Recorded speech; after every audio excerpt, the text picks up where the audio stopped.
नमस्कार दोस्तों, आप सभी का इन्वेस्टिंग क्लब में स्वागत है।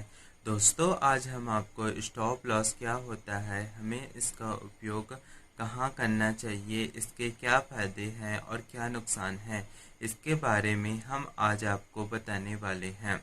तो चलिए दोस्तों, वीडियो को शुरू करते हैं। दोस्तों, स्टॉक मार्केट में कोई भी व्यक्ति शेयर को तभी खरीदता है जब उसे लगता है कि आगे चलकर इस शेयर की प्राइस जो है वह बढ़ने वाली है।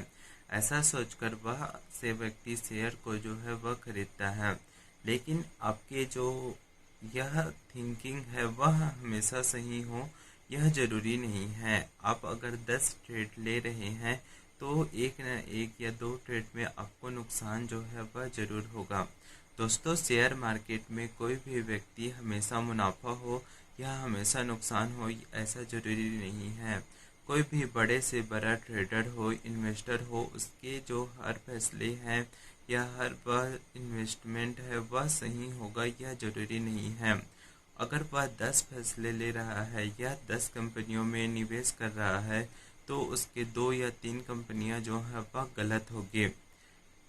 दोस्तों, तो ऐसे में ज़रूरी हो जाता है कि हमें जिस सौदे में मुनाफा हो रहा हो हमें उसमें अच्छा मुनाफा हो, लेकिन इसके साथ ही साथ जिस सौदे में हमें नुकसान हो रहा हो हमें उसमें अपने नुकसान जो है उसे कम करना चाहिए। तो इसी नुकसान को कम करने के लिए हम स्टॉप लॉस का प्रयोग करते हैं। दोस्तों, जब हमारा ट्रेड या इन्वेस्टमेंट जो है वह गलत हो तब हमें यह ज़रूरी हो जाता है कि हम उस सौदे से जितनी जल्द से जल्द हो सके उस सौदे से निकल जाए। दोस्तों, जैसे हमें अपना मुनाफा वसूली होती है उसी के साथ ही साथ हमें अपना लॉस बुकिंग करना भी ज़रूरी है। जब हम किसी शेयर को एक निश्चित प्राइस पर खरीदते हैं और उसके बाद वह शेयर जो है अपने सपोर्ट से नीचे ट्रेड करने लगता है तो ऐसे समय में हमें उस शेयर से निकल जाना चाहिए। इसी को ही हम स्टॉप लॉस करते हैं। दोस्तों, हमें किसी भी शेयर में इन्वेस्टमेंट करने से पहले हमें उसके रिस्क रिवार्ड रेशियो और हमें अपना स्टॉप लॉस जो है उसे पहले से कैलकुलेट करना चाहिए। बड़े से बड़ा ट्रेडर और अच्छा इन्वेस्टर वही होता है जिसे अपना स्टॉप लॉस जो है वह पता हो। आपको एक निश्चित लेवल्स के नीचे जो है अगर वह शेयर ट्रेड करने लगता है तो आपको उस शेयर से तुरंत ही निकल जाना चाहिए। स्टॉप लॉस रखने का फ़ायदा। दोस्तों, स्टॉप लॉस रखने के बहुत सारे फ़ायदे होते हैं। पहला फ़ायदा है कि आपको यह जो नुकसान होता है वह लिमिटेड नुकसान होता है। अगर आपने किसी शेयर में अपना स्टॉप लॉस जो है वह नहीं रखा है तो आपको उस शेयर में बहुत ज़्यादा नुकसान हो सकता है। जैसे दोस्तों, मान लीजिए आपने किसी शेयर को 100 रुपये की प्राइस पर ख़रीदा और उसमें स्टॉप लॉस जो है वह नहीं लगाया, तो कुछ दिनों के बाद या कुछ समय के बाद जो है वह अब शेयर जो है अपनी प्राइस जैसे कि कम वैल्यू पर ट्रेड करने लगा।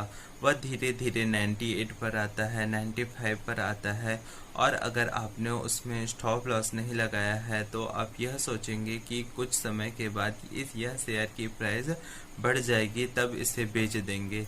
लेकिन दोस्तों, ऐसा नहीं होता है। वह कुछ समय के बाद 90 के वैल्यू पर ट्रेड करने लगता है और तब आपको उसमें नुकसान बुक करने में बहुत ज़्यादा तकलीफ होती है। जिस शेयर को आपने 95 के मूल्य पर नहीं बेचा आप उसे 90 के मूल्य पर भी नहीं बेच पाते और ऐसा करते हुए आपको एक लंबा नुकसान जो है वह उठाना पड़ता है।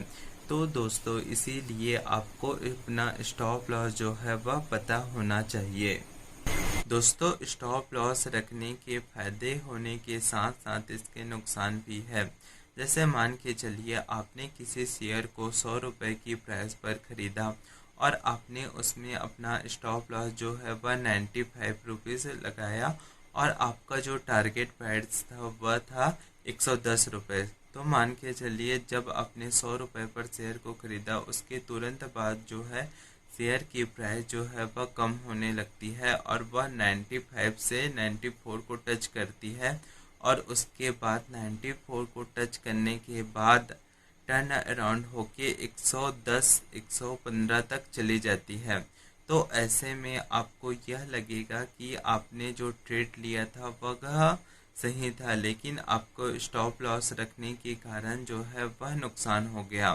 तो दोस्तों, आपको एक या दो शेयर में ही ऐसा होगा और आपको अधिकतर केसेस में जब आप स्टॉप लॉस रखते हैं तो आपको मुनाफा ही होगा, आपको नुकसान जो है वह कम ही होगा।